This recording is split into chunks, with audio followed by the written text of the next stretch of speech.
একটি এই কলম তৈরি করব। সেই কলমটা আমি ধরার সময় সেই কলম নিজে নিজে লিখে দিবে আমাকে, আমাকে লিখতে হবে না। শুধু আমি তার কমান্ড করব যে কলম এইটা লিখে দাও, সে নিজে নিজে লিখে দিবে, তার আমি কলমটা ধরে রাখবো। আমি একটি স্কুল তৈরি করব। সেই পডকাস্টে আমি আজকে রয়েছি মিরাজ আপনার সাথে। আসলে আর্টিফিশিয়াল যে ইন্টেলিজেন্স এআই, সেই এআইকে সব জায়গায় সব সেক্টরে কমার বেশ এটি ব্যবহার ছড়িয়ে পড়েছে।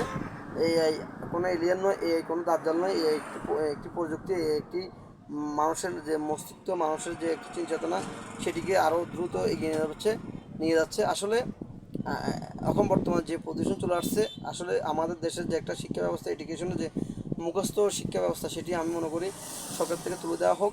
ইভেন প্রতিটি স্কুল, কলেজ, ভার্সিটি অথবা বিভিন্ন শিক্ষা প্রতিষ্ঠানের এডুকেশন পার্সন যারা বিশেষ করে মাদ্রাসা, সব জায়গায় এর যে একটা শিক্ষা ব্যবস্থা সেটি চালু করা হোক, এবং এই জন্য স্কুল শিক্ষকদেরকে ট্রেনিং দেওয়া হোক, এবং এই স্কুল তৈরি করা হোক, এবং এআই কলম তৈরি করা হোক।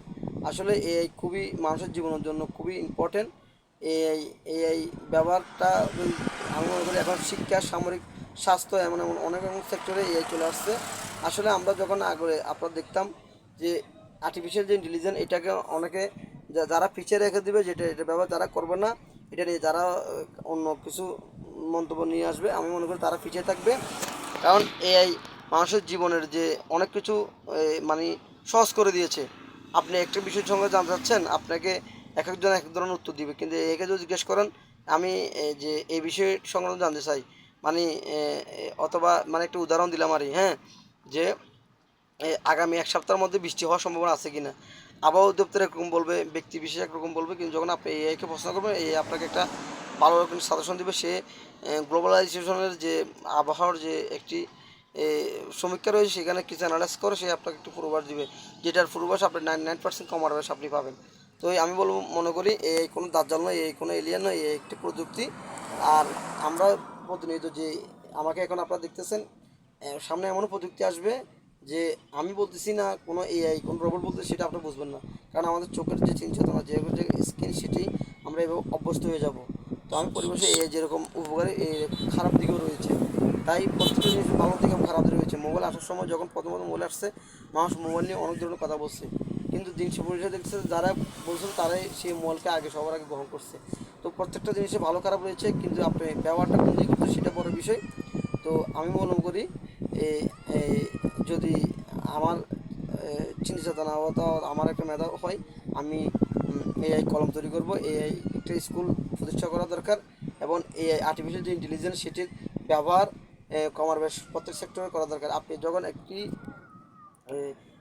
রিলিজিয়ন ব্যাকগ্রাউন্ড বলতেছি, আপনি ধরুন ধর্মের কোনো একটা সেক্টর সম্পর্কে জানতে চাচ্ছেন, আপনি বিভিন্ন কিতাব, বিভিন্ন বই, বিভিন্ন স্কলারের সাথে আপনি করতেছে, একজনে এক একটা উত্তর দিচ্ছে। যখন আপনি এআই একটা ইসলামিক একটা অ্যাপস অথবা একটা ওয়েবসাইট তৈরি করবেন, সেখানে যদি আপনি প্রত্যেকটা সেক্টরের একটা টিপস নিয়ে আসেন, তখন আপনি যখন প্রশ্ন করবেন এআইকে যে এই বিষয়টা ইসলাম কী বলে, তখন সে আপনার কী করবে, প্রত্যেকটা এক্সপ্লোরার, প্রত্যেকটা যারা যারা এগুলার মানে গবেষণা করছে, প্রত্যেকটা এক একটা চ্যাপ্টার আপনাকে দিবে, আপনি কোনটা তখন ইউজ করবেন, যেটি তখন আপনাকে জিজ্ঞেস করবে আপনি মানে যে আপনার কোন গোত্র অথবা কোন মাযহাবের আপনার অনুসারী, সেই অনুযায়ী সে আপনাকে পুরো অ্যাক্সেসটা সাজিয়ে দিবে।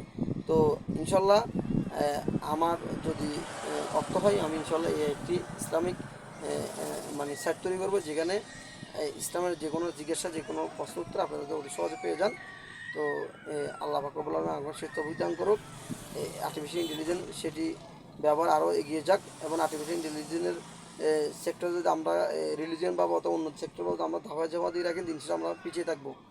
এখন প্রযুক্তির যুগ, এখন উন্নত মানুষ এগিয়ে যাওয়ার সময়। এখন যদি আপনি প্রযুক্তিকে ইউজ না করে প্রযুক্তিকে আপনি পিছিয়ে ফেলে রাখেন, দিন শেষে আপনি পিছিয়ে থাকবেন।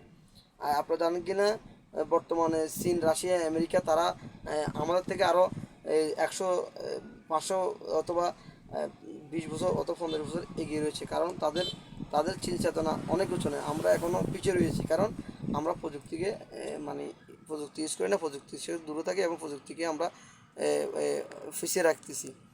আমরা শুধু জানি কি মানে কাপড় তৈরি করা, আমরা ওই ব্রিটিশ আমলে কীভাবে গার্মেন্টস একটা তৈরি করি, সেই কাপড়ের আমরা করেছি। আমরা যে কোনো প্রযুক্তি তৈরি করবো, কোনো একটা সাইট তৈরি করবো, কোনো একটা বিষয় তৈরি করবো, সেটা নিয়ে আমরা ভাবি না। আমরা কাপড়ের কিছুই বিক্রি করি, সেই কাপড়ের উপর আমরা এখনও রয়েছি। আমাদের মেধা, চিন্তা চেতনা পরিবর্তন করতে হবে, এবং আগামী বিশ্ব আরও এগিয়ে যাবে।